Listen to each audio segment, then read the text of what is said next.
Kakalosh, Bekiim Halacha 5, day 53, Siman 33, Siman Lamed Gimel, Halacha Tet.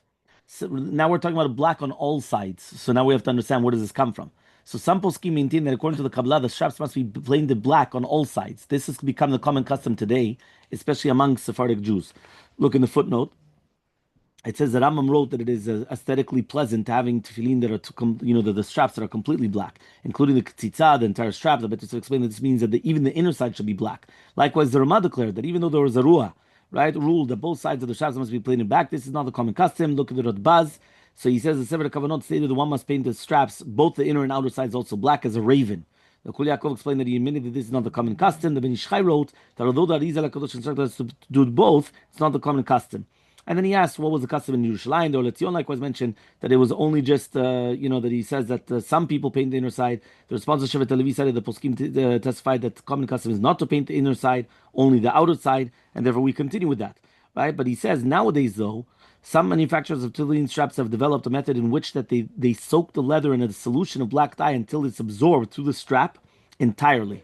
So even if someone would cut the strap, it would still not find any spots that are not colored black. Everything's black. There are several advantages of using this method. Number one, fulfilling the instructions of the Rambam and the Arizal HaKadosh. Number two, the ruling of the Keset HaSofer requiring the edges of the straps to be painted black. That means even though we just said in the previous halacha that you don't need the edges, the sides, but if you also have that, that's a Keset HaSofer. Number three, in the case the straps ever get scratched on the surface and the paint comes off, it's still always black. So then it's going to be good. Number four, D, even if the outer side of the straps were never really painted, but instead were covered with a black adhesive, it would not matter since the straps were blackened beforehand anyway. Meaning even if they put like an adhesive and it wasn't actually painted black, but it was already black, so it's always black. So Yefelev said it approved from this, from the Tikkun Zohar. So what about a black adhesive? A number of years ago, it was discovered that some tefillin manufacturers were supplying straps that were painted with a black adhesive that would melt off the strap and it was soaked in water. So he says contemporary poskim ruled that at the time that these straps were not kosher. Look at the Binyan Av. Above the footnote, right, in the footnote Siman 32-150, there's a discussion about painting the batim with a type of paint that could be peeled off after it dries. Not to be ruled that it is kosher. The Chayadam said it's not. That Yishol Tzion ruled leniently. It's possible to do for this discussion that if the straps, but not the batim, are painted, right, so he says maybe it's going to be kosher, even though it might be possible that you peel it off. In fact, it's possible that the author of the Chayadam would agree with this. His argument against the use of the paint for the batim must be exposed to the air, right? And he considered the paint to be a substance blocking the batim, so it's like a chatzitza. On the other hand, it might be the Chayadam does not consider this type of paint as acceptable for any purpose, for it can be peeled off. So the halacha regarding the painting the straps is more critical than the halacha regarding painting the batim, meaning it's much more important that you have black on the straps than on the batim.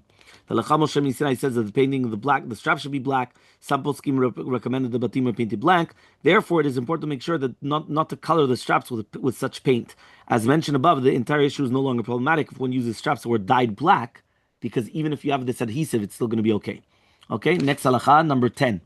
Okay, so now we're talking about what shade of black. So mitzvah to color the straps of the black as a raven. Despite this, as long as it appears to be black, that's fine. Halacha number 11, right, Yud Aleph. If the strap's black color is dulled with the passage of time until there are spots that are no longer black, they have to be painted again. The spot where the strap tefillin shel yad fastened to one's arm is most susceptible to losing its black color. Meaning right here, because when you tighten it so many times, right here it can lose the black. So that's the most important. What about spots that are no longer black? One must make sure that the entire length of the tefillin is black. Likewise, the portion of the strap that is hidden in the mabarta must be black. If someone discovers the spots of the tefillin no longer black, but the spots are beyond minimum length of a kosher strap, he's still considered kosher. Nevertheless, he must make sure to paint those spots black at the first opportunity. If he discovers such spots within the minimum length, however, he must consider the strap not kosher until he blackens it again. Have a wonderful day.